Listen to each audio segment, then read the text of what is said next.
ನನ್ನ ಕೈಲಿ ತಾಳಿ ಕಟ್ಟಿಸ್ಕೊಂಡು ನನ್ನ ಬೆರಳನ್ನು ಹಿಡ್ಕೊಂಡು ನನ್ನ ಬೆನ್ನ ಹಿಂದೆ 7 ಹೆಜ್ಜೆ ಹಾಕಿದ್ದು ಸುಖ ಕಷ್ಟದಲ್ಲಿ ಜೊತೆಲಿರ್ತೀನಿ ಅಂತ, ನನ್ನ ಮಾನ ಮರ್ಯಾದೆನ ಉಳಿಸ್ತೀನಿ ಅಂತ ನೀನ್ ಆವತ್ತು ಕೊಟ್ಟಿದ್ದ ಮಾತನ್ನ ಮರೆತು ಬಿಟ್ಟಿದ್ಯಾ ಅನ್ಸುತ್ತೆ.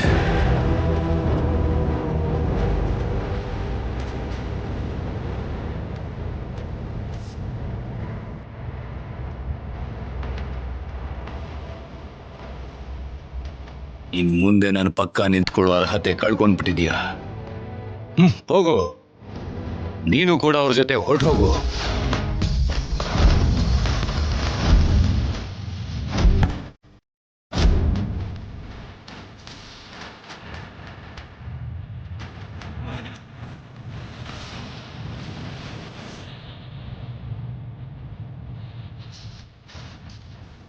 ಹೋಗು. ಏನು ಅಂದ್ರೆ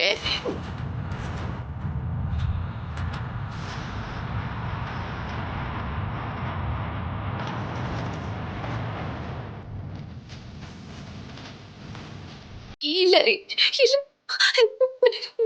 ದಯವಿಟ್ಟು ನನ್ನ ಮಾತು ಕೇಳಿ ಅಂದ್ರೆ. ಏನು ಹೇಳ್ಬೇಡ. ನನ್ನ ತಾಳ್ಮೆನ ಇನ್ನೂ ಪರೀಕ್ಷೆ ಮಾಡ್ದೆ ಹೋಗ್ಬಿಡಿ ಇಲ್ಲಿಂದ. ಇಲ್ಲ,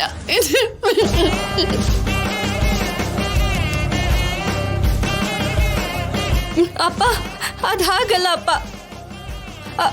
ಅಮ್ಮನ ಕಳಿಸ್ಬೇಡ ಅಪ್ಪ.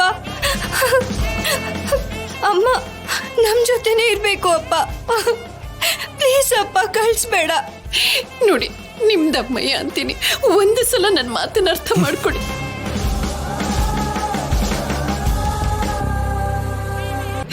ನಿಮ್ಮ ಕೈ ಮುಗಿತೀನಿ, ಅರ್ಥ ಮಾಡ್ಕೊಳ್ಳಿ. ಇವಾಗತ್ತು ಏನೇ ಪ್ರಯೋಜನ?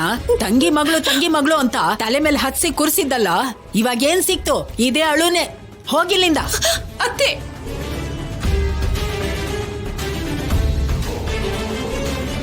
ಇಷ್ಟು ಜನರಿಗೆ ನೋವು ಕೊಟ್ಟು ಈ ಮನೆ ಮರ್ಯಾದೆ ತೆಗೆದು ಮದ್ವೆ ಮಾಡ್ಕೊಂಡು ಇವ್ರು ಎಷ್ಟು ಆನಂದವಾಗಿರ್ತಾರೋ, ಇವ್ರ ಜೊತೆ ಇದ್ದು ನೀನೇನು ಉದ್ಧಾರ ಮಾಡ್ತೀಯ ಅಂತ ನಾನು ನೋಡ್ತೀನಿ.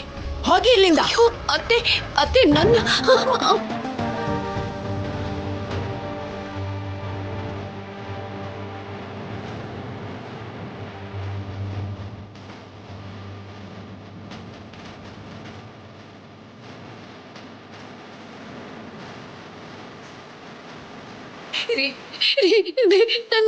ದೊಡ್ಡಪ್ಪ, ದೊಡ್ಡಪ್ಪ.